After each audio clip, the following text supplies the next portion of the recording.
وقل رب زدني علما. Donc maintenant, qu'est-ce qu'on va faire? On va essayer de prendre les leçons, on va essayer de résumer, prendre des choses bénéfiques de tout ce qu'on a vu depuis le début là. C'est-à-dire depuis l'allaitement jusqu'à cet événement-là. Il y a beaucoup de leçons à tirer de ce qu'on a vu. Petit 1, ce qu'on peut déduire de ce qu'on a vu pendant la semaine dernière et cette semaine, c'est le nombre de femmes qui l'ont allaité. On a vu, il y en avait combien? 3, on a dit. Hein, sa mère, Thouwaiba et Halima. Voilà, ça c'est le petit 1 déjà. C'est la première chose bénéfique qu'on a appris. C'est qu'il a eu 3 nourrices, c'est-à-dire 3 femmes qui l'ont allaité. Petit 2, on a vu le nombre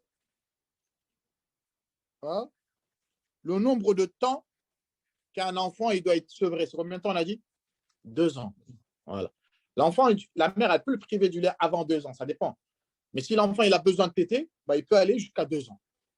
Le prophète sallallahu alayhi wa sallam, les Arabes à l'époque, c'était 2 ans, non? Et l'islam est venu à confirmer cela. Dans la sourate 2, verset 233, l'islam est venu à confirmer que le sevrage, c'était 2 ans. Dans la sourate 2, verset 233.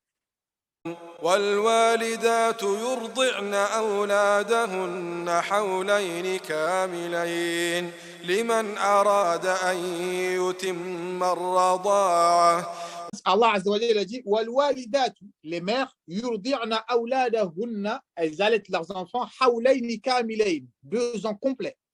لمن أراد أن يتم الرضاعة, pour celle qui veut compléter l'allaitement. Vous savez, l'islam, le Coran est venu à confirmer cela, que pour compléter l'allaitement, c'est 2 ans. Petit 3, des choses bénéfiques qu'on peut déduire, c'est l'honneur qu'a eu Halima Sa'diya, l'honneur qu'elle a eu.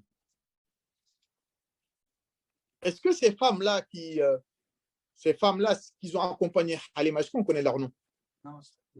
Mais elles, son nom, il va rester jusqu'à la fin des temps. Elle, son nom, il va rester jusqu'à la fin des temps. Pourquoi? Parce que c'est elle qui a allaité le meilleur des hommes. Petit 4,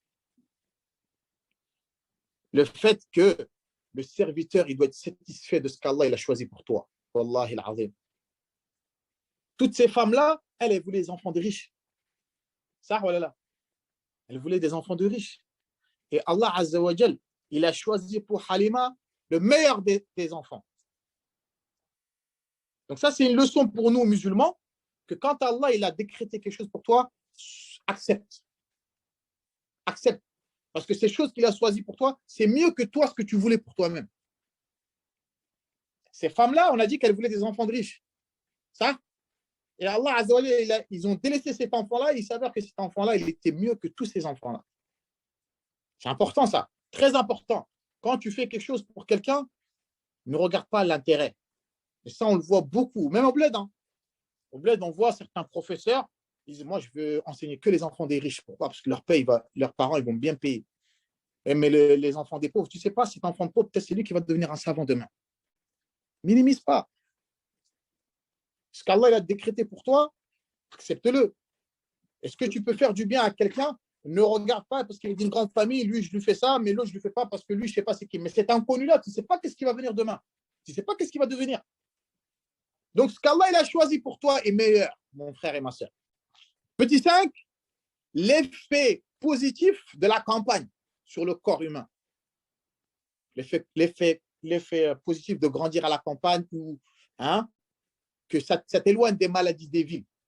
Ça, depuis l'époque, jusqu'à même maintenant, ceux qui sont à la campagne, ils sont beaucoup plus robustes et beaucoup plus en bonne santé que nous qui vivons avec le chocolat, Nutella, etc., les produits chimiques. Ceux qui sont à la campagne, eux, ils vivent à l'ancienne.